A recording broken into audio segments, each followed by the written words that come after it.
No quadro Citur de hoje, nós vamos viajar pela América do Sul, conhecer duas das mais importantes cidades do Peru. Para isso, a gente recebe aqui no Slim a Isadora Braga, que é estudante de Direito, na verdade é uma apaixonada por viagens. Seja bem-vinda ao nosso programa para falar de um lugar que eu tenho certeza que é encantador, né, Isadora? Com certeza, muito obrigada. Estou muito feliz de falar sobre um país que é incrível, que é o Peru, e duas das grandes cidades, que é Cusco e Huaraz. Bacana. Como é que começa o teu passeio? Você desembarca em Lima, que é a capital do Peru, e de lá começa o teu passeio. O que já te chama a atenção quando você desembarcou no Peru? O que mais me chamou a atenção foram as pessoas eram muito calorosas, todo mundo muito solícito, então aquilo me chamou a atenção de cara, assim, um país das pessoas muito sorridentes. E aí, quando você chega em Lima, você pode ficar em Lima alguns dias, mas a maioria das pessoas já vão para Cusco. Você pode pegar um avião ou ir de ônibus. E aí, quando você chega em Cusco, eu acho que é o grande impacto, porque é uma cidade linda e parece de 2 séculos atrás. As construções ainda são da época da invasão espanhola, então são construções muito pequenas, as casas têm um estilo muito próprio, as igrejas são lindíssimas, então é sempre um choque, e a cidade cheia de turistas, muitas pessoas querendo conhecer, óbvio, Machu Picchu.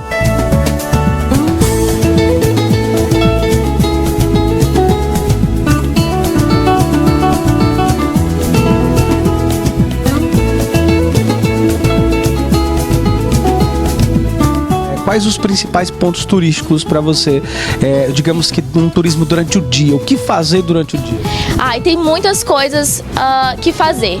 Eu acho que uma dica muito boa é comprar um bilhete único que vende por 70 soles, o que custa R$80, que você tem direito a ir em 12 atrações em Cusco e nos arredores. Então você pode ir em museus, você pode ir nas igrejas, Museu Pré-Colombiano, Museu Inca, você pode conhecer outras construções incas que não só Machu Picchu, como Morai, como Pisac, então é muito legal.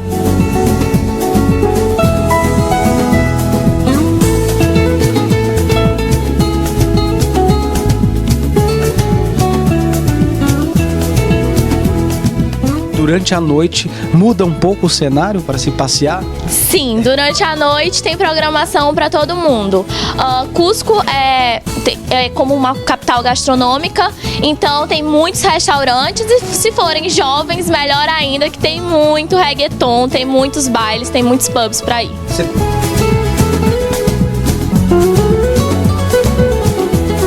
Tocou agora num ponto importante. Eu tenho certeza que muita gente que viaja se preocupa bastante com o esquisito gastronomia. Tem algo que você tenha provado em específico que te chamou a atenção da gastronomia daquela região? O que eles consomem, o que eles gostam mais de comer? Então, na verdade, Lima e todo o Peru é considerado como Lima, capital gastronômica da América Latina. Então daí você já tira a quantidade de sabores, a riqueza gastronômica daquele país. Eu acho que tem um top 3 assim, de pratos que todo mundo tem que comer quando vai no Peru. Um é o ceviche, que é a grande paixão deles, que é um pescado feito com limão peruano, uma cebola roxa e um jeito todo especial de preparar. Eles amam esse prato e é realmente assim delicioso. Um outro prato é o aí de galinha, que é como se fosse um creme de galinha, então parece ser um creme de galinha, mas é totalmente diferente do jeito piauiense. Outra proposta, né? É muito legal porque parece ser, mas não é. Tem um outro jeito de preparo, é muito gostoso. E um terceiro prato que é muito interessante, que é um pachamanca, que é uma galinha feita numa panela de barro e colocada dentro da terra. Ela é cozida dentro da terra e é feita da mesma forma que os indígenas faziam assim há séculos atrás. O peruano, ele gosta de beber, eles bebem mais cerveja, eles tomam mais vinho, optam por drinks. Qual que é a bebida mais dele? A bebida mais típica é pisco, que é uma bebida também típica chilena, mas tem um jeito peruano de preparar o pisco, e aí é o que eles mais gostam de tomar. Eles sempre gostam de tomar de noite, numa saída, tipo no happy hour.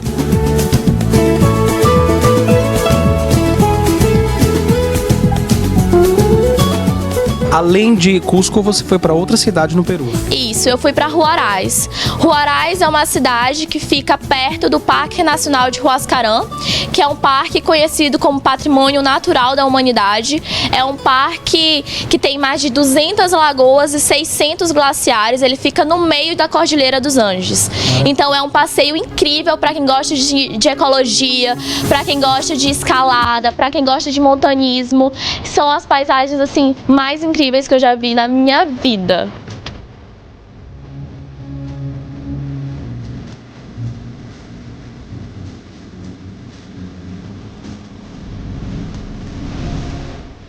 Para quem gosta de compras, é um lugar ideal ou não? Eu acho que Peru é um lugar ideal para você comprar coisas típicas peruanas. Então, se você quiser muitos artefatos incas, reproduções de artefatos incas, vai ter aos montes e bem mais barato do que você compraria no Brasil, por exemplo.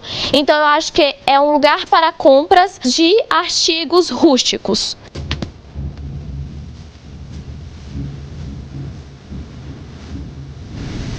O que mais te chamou a atenção no Peru, pela cidade onde você percorreu? Eu acho que o que mais me chamou a atenção no Peru foram as paisagens, porque são paisagens arrebatadoras, e principalmente quanto ao povo, o amor que eles têm pelos ancestrais deles. Então eles respeitam muito a história peruana, eles respeitam muito os incas e toda a diversidade cultural que eles têm assim um amor pela história que eles construíram, que é uma história belíssima.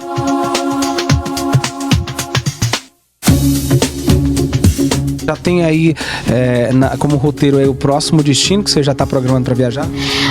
O próximo destino eu quero ir muito para Colômbia, que é um país de praias lindas e de um povo que eu sei que é amável também. Isadora, olha, eu queria te agradecer pela participação no nosso programa. Acredito que você deve ter feito uma viagem de fato inesquecível, que é o que a gente procura. Você é uma verdadeira apaixonada por viagens e quando você voltar da Colômbia, vem aqui no Slim pra gente trazer pro nosso telespectador. Quem sabe a gente embarca com você. Com certeza, vou amar.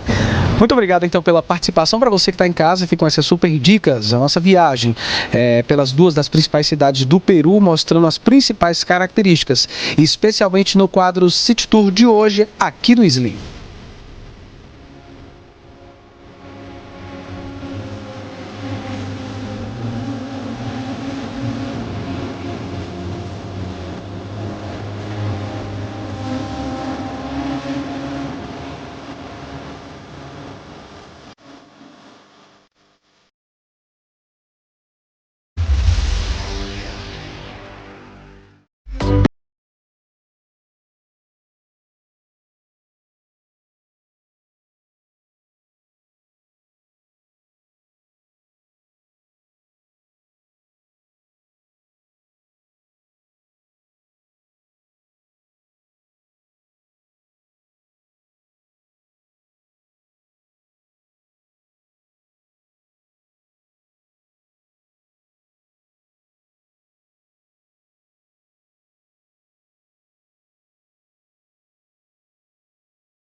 todas as outras atividades que você possa vir a querer fazer e que você gosta. Por quê?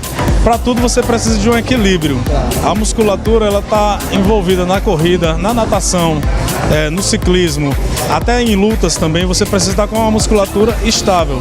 E para isso você tem que trabalhar com a musculação. Eu aconselho trabalhar com musculação. A musculação ela engloba, além da utilização desses equipamentos de máquinas, mas, por exemplo, aquelas pessoas que não gostam do equipamento em si, mas umas que optam mais por caminhar, andar de bicicleta, por correr, são atividades que elas também emagrecem? Com certeza.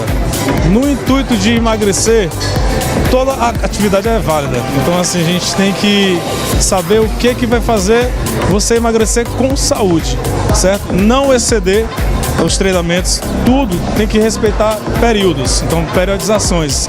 O indivíduo está iniciando, ele não pode vir com tudo. Tipo, você terminou o Réveillon, você veio com aquela sede de chegar na academia. Tem que ter cautela, né? Tem que ter cautela. Um mês não vai lhe transformar em um atleta, em uma pessoa com um tipo físico legal. O que às vezes acaba sendo um erro comum de muitas pessoas, que são os atletas temporários, né? Malha durante esse período, passou o carnaval, esquece, aí só no próximo ano. Isso também é prejudicial. É prejudicial, sim. Tudo tem um princípio. Esse princípio da continuabilidade, ele envolve esse processo. Você inicia, você adapta e você chega a um nível intermediário e assim você vai avançando. Douglas, obrigado pelas informações e agora vamos torcer então para que as pessoas deem continuidade. Eu estou aqui, esse ano de 2016, uma das minhas promessas, das minhas metas é exatamente estar bem em forma para levar um conteúdo melhor. Obrigado para você. Obrigado você, então. Valeu. E olha, para você que está aí acompanhando o Slim, a gente vai acompanhar algumas imagens de atividades físicas e na volta a gente vai conversar com um profissional, um nutricionista, para dar dicas, os alimentos corretos para você estar bem para o carnaval e para 2016.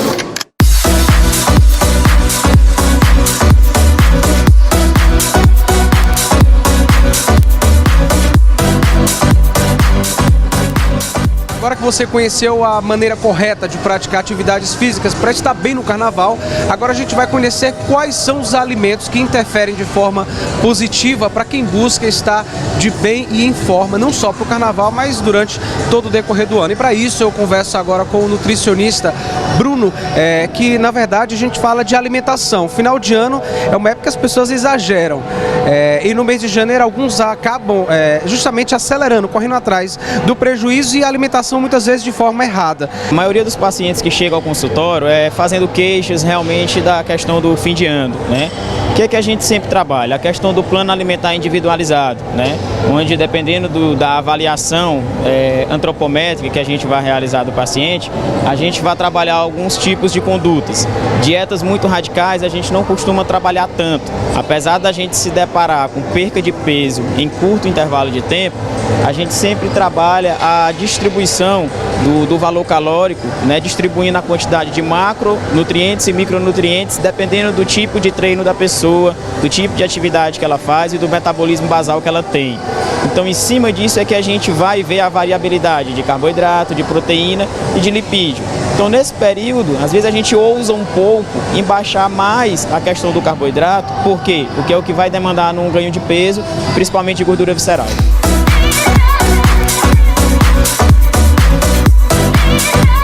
A gente sabe que Teresina é uma cidade de clima muito quente. Existem alimentos que são mais indicados para quem mora em locais como a nossa cidade? Sim.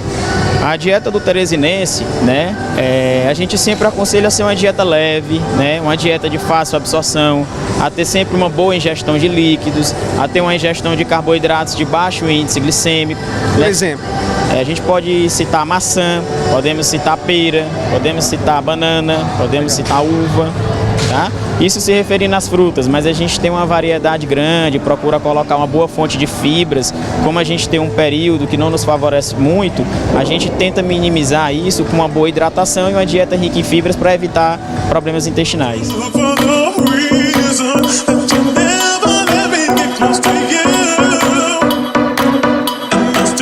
Agora a gente direciona para quem vai justamente para o carnaval. Esse período que antecede, quais alimentos as pessoas devem optar?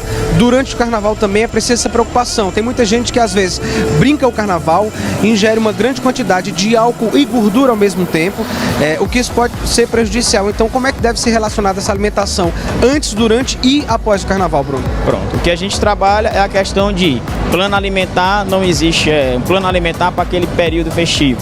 A gente trabalha, a pessoa sempre está vindo, executando um plano alimentar ao longo do ano, né, ao longo de certos períodos, né, seja focando em qualquer tipo de objetivo.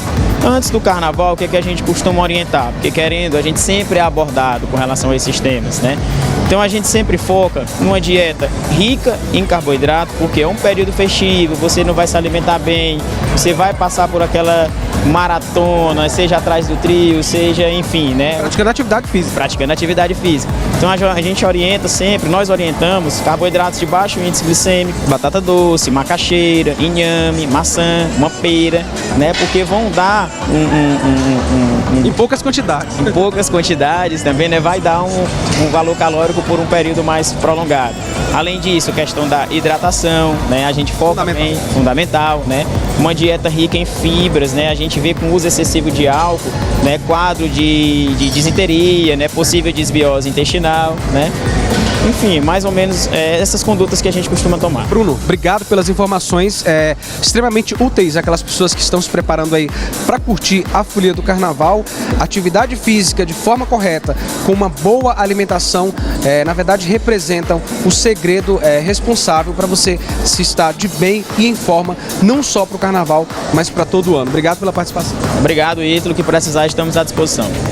This ain't nothing but a summer jam.